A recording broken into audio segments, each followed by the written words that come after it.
Bismillahirrahmanirrahim. Alhamdulillah wassalatu wassalamu ala asyrafil anbiya'i wal mursalin nabiyina Muhammad wa ala alihi wa sahbihi wa sallama tasliman katsira, amma ba'd. Assalamualaikum warahmatullahi taala wabarakatuh. Mga kapatid sa pananampalatayang Islam, mga mahal naming mag-aaral na patuloy na sumusubaybay sa ating pag-aaral, sa mga sandaling ito, inshallah ta'ala, panibagong yugto na naman ng ating pag-aaral, ang ating tatalakayin hinggil sa mga katanungan ng ating mga panauhin na naririto sa ating harapan, inshallah ta'ala. At nais nating alamin kung ano ang kanilang mga katanungan na maaari nilang maibahagi sa atin at tatalakayin natin, inshallah ta'ala, sa abot ng ating kakayahan. So, Assalamualaikum kapatid na Ismail, kapatid na Renan, magandang gabi po sa inyong dalawa at kami po ay natutuwa at nagagalak na pinaunlakan ninyo ang aming imbitasyon, ano? So, welcome po kayo sa inyong mga katanungan. Salamat, Ustad. Assalamualaikum, Ustad. Waalaikumsalam warahmatullahi wabarakatuh. Ustad, ako po ay may katanungan hinggil sa mga mabubuting tao na oras na mamatay sa kanilang kamatayan at sa libingan. Sa oras ng kanilang kamatayan At sa kanilang libingan. So nais mo bang malaman kung ano yung mangyayari? Kung ano ang mangyayari sa kanila pag sila ay nasa oras ng kamatayan at sa libingan. Napakagandang katanungan, Brother Ismail, ano? So alhamdulillah, magpasalamat po tayo sa Allah subhanahu wa ta'ala at naging isang Muslim tayo, na kung saan ang Islam, mga kapatid sa pananampalatayang Islam, mga mahal na mag-aaral, ang Islam kompletong relihiyon, na kung saan naipaliwanag sa atin ang lahat ng bagay na dapat nating matutunan sa pananampalataya. Kahit na ang mga bagay na ito nalingid sa ating kaalaman, wala pang nakakakita kung ano ang nangyayari sa tao pag sa oras ng kamatayan. Ganon din sa libingan. Wala pang nakakita, nakapagkwento sa atin ng realidad ng buhay doon o nangyayari doon sa libingan, ano? O sa oras ng kamatayan. So, alhamdulillah, ang Islam, sa mga bagay na yan, hindi nagkukulang. Ipinaliwanag ng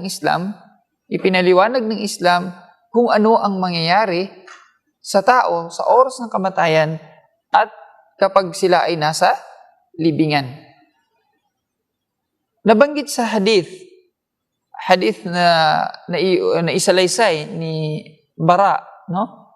Bara bin Azib radiyallahu ta'ala na ito ay matatagpuan sa naiulat ni Abu Dawud, no? So, nabanggit doon na ang mga sahaba kasama na si Al-Bara bin Azib, lumabas sila sa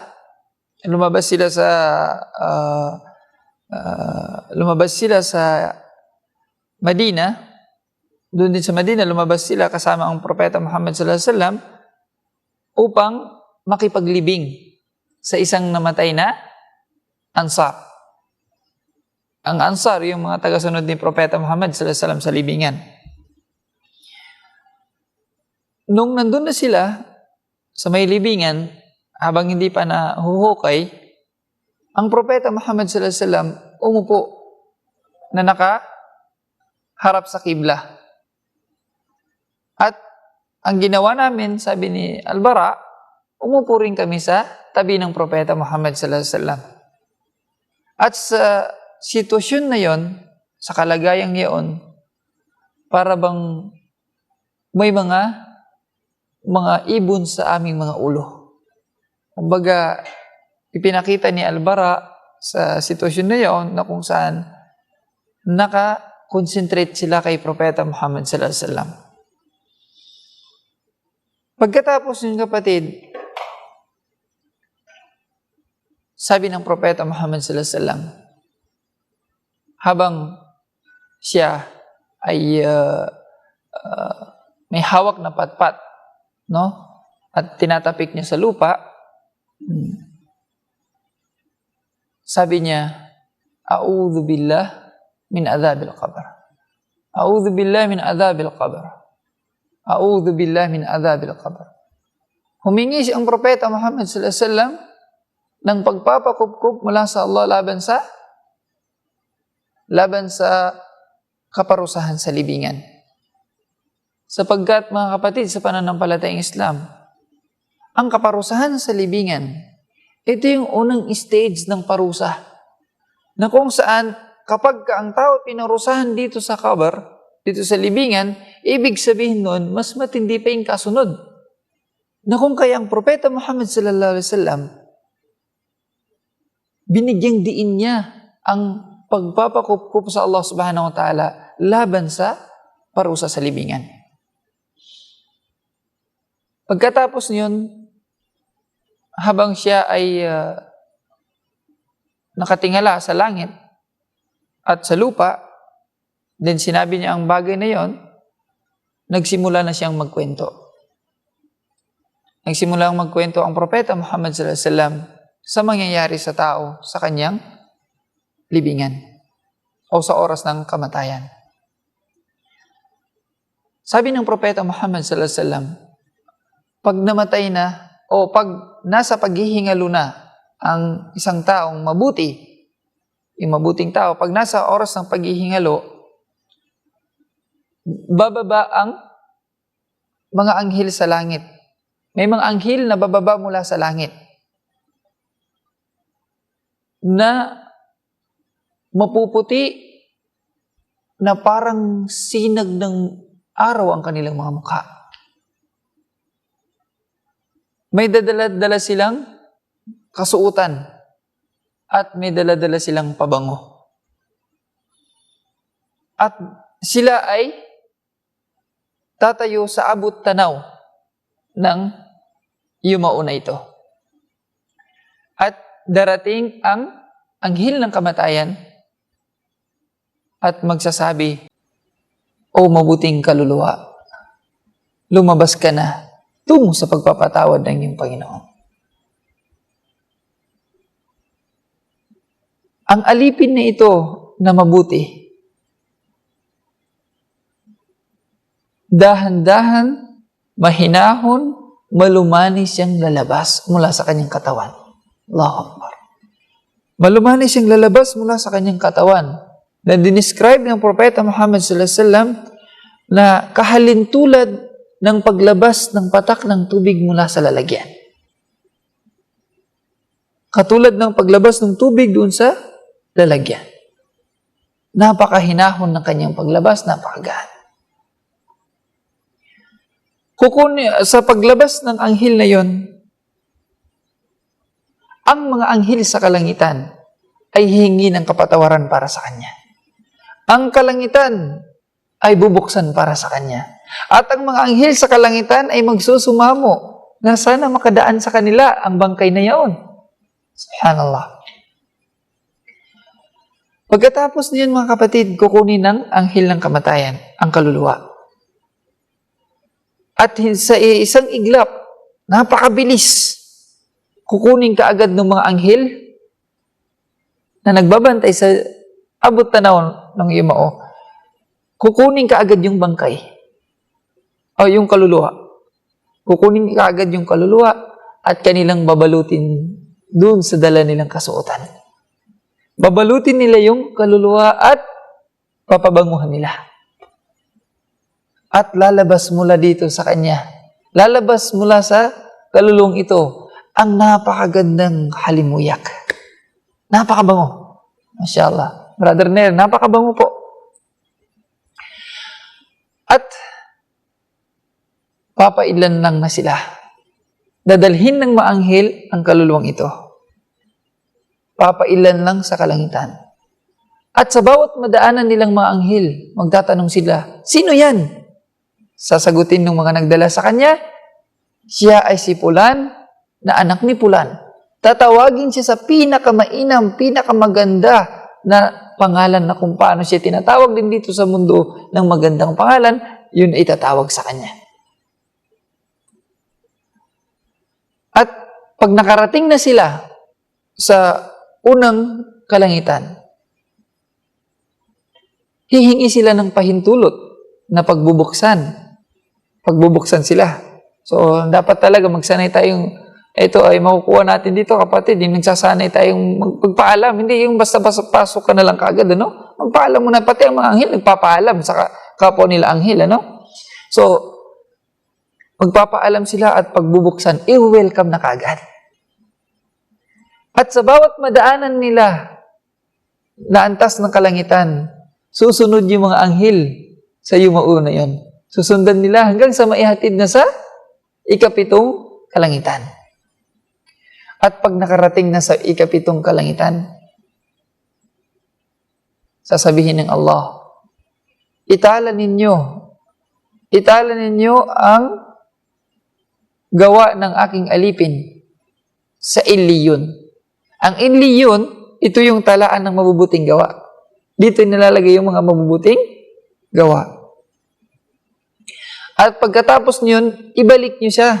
Sabi ng Allah, ibalik niyo siya sa lupa. Sapagkat doon ko sila nilikha at doon din sila babawian ng buhay, doon sila ibabalik.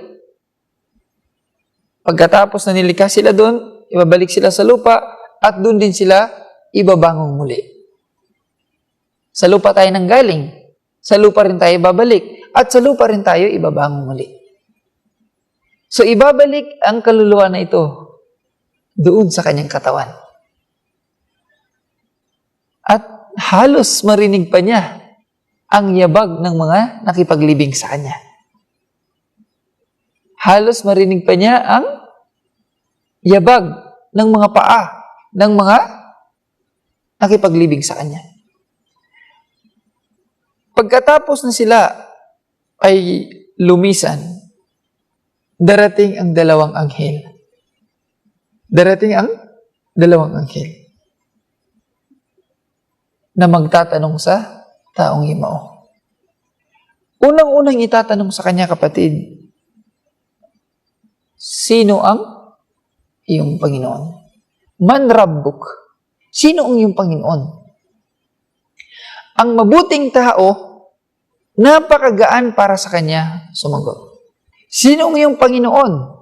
Sino yung lumikha sa iyo? Sino ang nagtutustos ng mga pangangailangan mo? Sino ang nagbigay ng buhay, nagkaloob ng buhay sa iyo at bumawi ng buhay mo? Sasabihin ng isang mananampalataya, Rabbi Allah. Ang aking Panginoon ay ang Allah subhanahu wa ta'ala. Magaan niyang sabihin. Sa ikalawang pagkakataon, tatanungin siyang muli, ano ang iyong relihiyon? Madinuk. Ano ang iyong relihiyon? Sasagot ang taong yumao na Islam dini. Ang Islam ang aking relihiyon. Ang Islam ang aking relihiyon.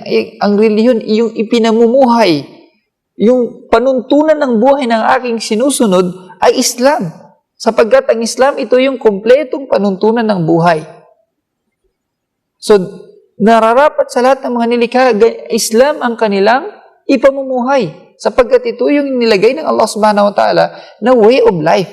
And Islam is a complete way of life. Sa ikatlong pagkakataon, tatanungin na namang muli, sino yung taong ipinadala sa iyo? Ang tinutukoy dito, sinong propetang ipinadala sa iyo? Sinong sinugo sa iyo? At isasagot ng mabuting alipin ng Allah subhanahu wa ta'ala.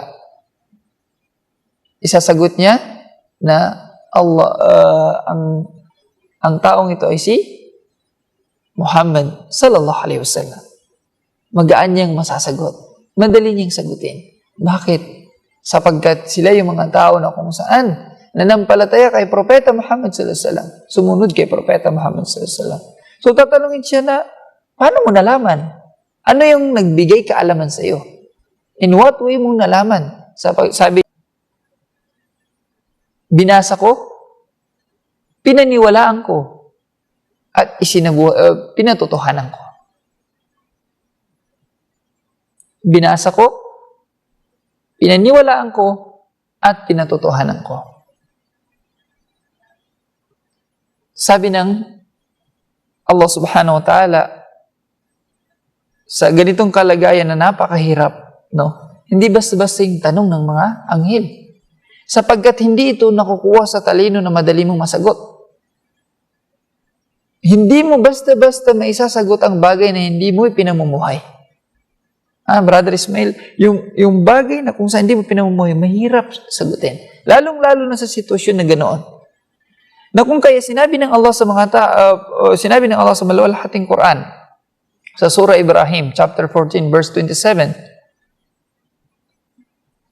sinabi ng Allah, يُثَبِّتُ اللَّهُ الَّذِينَ آمَنُوا بِالْقَوْلِ الثَّابِتِ فِي الْحَيَاةِ الدُّنْيَا وَفِي الْآخِرَةِ. Patatagin ng Allah subhanahu wa ta'ala ng salitang matatag ang mga mananampalataya. So sa salitang matatag na yaon, na kung saan kaya nilang sumagot sa mga mahirap na katanungan sa napakahirap na sitwasyon. Sapagkat ang Allah ang magpapatatag sa kanila. Nang dahil pinangalagaan nila, sinunod nila ang Allah subhanahu wa ta'ala nung sila'y nabubuhay pa sa panahon ng kanilang pangangailangan, ang Allah tutulungan sila. Tutulungan sila ng Allah subhanahu wa ta'ala. Pagkatapos niyon na masagot na niya na ang kanyang Rab ay ang Allah, na ang kanyang din o relihiyon ay Islam, at ang kanyang sugo o propeta ang pinadala sa kanya si Propeta Muhammad, sasabihin ng tinig mula sa langit na nagsasabi ng totoo ang aking alipin. Allahu Akbar. Nagsasabi ng totoo ang aking alipin. Na kung kaya sabi ng Allah, bigyan niyo siya ng higaan mula sa paraiso. Buksan niyo sa kanya ang pintuan mula sa paraiso. At darating sa kanya ang napakasarap na halimuyak mula sa paraiso. Napakainam na halimuyak darating sa kanya mula sa paraiso ng Allah subhanahu wa ta'ala. Pagkatapos niyon, mga kapatid, na binuksan na sa kanyang paraiso, dumarating sa kanya ang halimuyak mula sa paraiso, gagawin ng kanyang libingan na napakalawak hanggang sa abot tanaw niya. Ganun ka lawak ang kanyang libingan. Napakaganda. Napakagandang sitwasyon ng alipin ng Allah na mananampalataya. At darating ang isang lalaking makisig o makisig na lalaki. Magandang lalaki. Na kung saan magsasabi, magsaya ka, matuwa ka, magalak ka. Magalak ka sapagkat nasiyahan ang Allah sa iyo at sa iyong gawa. Ito yung panahon o sandali na ipinangako sa iyo. Nagkatotoo na. Nagkatotoo na ang ipinangako sa kanya. Magtatanong ang alipin na ito, sino ka? At ang mukha mo ay nagdadala ng magandang balita. Sasabihin ng lalaking iyon, ako ang mabuti mong gawa. Subhanallah. Ako ang iyong mabuting gawa. Yung mga gawa pala nating mabuti, mga kapatid, sa pananampalatayang Islam, ay maghuhugis tao na kung saan magiging kapiling natin doon sa ating libingan. Na kung saan magbibigay ng kapanatagan sa atin, kasiyahan, kagalakan sa panahon na kung saan malayo na tayo sa ating mga magulang, malayo tayo sa ating mga asawa, mga anak, kamag-anak, kakilala, kaibigan, malayo na tayo sa kanilang lahat. Hiwalay na tayo sa kanila. Sa panahon na yun, meron pa rin sasama sa atin ang ating mabubuting gawa. Na kung kaya, ang bawat isa sa atin, nararapat lamang magsikap. Magsikap gumawa ng mabuti nang sa ganun makapiling niya sa kanyang libingan sa panahon ng kanyang pag-iisa. At kahit sa mundo, mga kapatid, kapag ka may mabuti kang pag-uugali, yan ang kapiling mo, di ba? Yan yung makakatulong sa'yo. Yan yung one way na makaprotekta sa'yo. Hindi kinakailangan na iprotektahan mong sarili mo ng kutsilyo, ng baril, ng gwardya. Ang mabuti mong pag-uugali, ang magandang pakikitungo sa kapwa, ang pag-iwas sa mga masasama. One way, mga kapatid, sa pananampalatayang Islam, na kung saan magiging magaan, maganda ang buhay ng tao. Sabi ng mabuting gawa na ito, na naghugis tao, isinusumpa ko sa Allah na hindi kita nakita maliban sa mabilis kang gumawa ng kabutihan at mabagal kang gumawa ng masama. Pagkatapos yun, kapatid, bubuksan sa kanya ang pintuan ng paraiso at pintuan ng impyerno. Makikita na niya ang pintuan ng paraiso at pintuan ng impyerno. At sasabihin sa kanya, ito yung pintuan ng impyerno na kung saan, kung sumuway ka, dito ka patutungo. So, nang dahil hindi ka sumuway, dito ka patungo sa paraiso.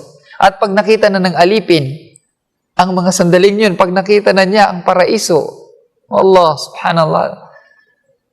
Pag nakita na niya ang paraiso, sobrang kagalakan, katuwaan ng kanyang mararamdaman na kung saan sasabihin niya sa Allah, Rabbi aqimis sa'a, Rabbi aqimis sa'a.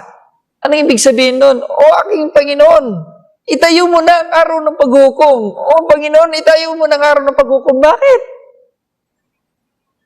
Nang makabalik na ako sa aking pamilya niya dun sa paraiso, yung mga inihanda ng Allah sa kanya dun sa paraiso, at sa aking kayamanan, sa palasyo niya doon sa paraiso, sa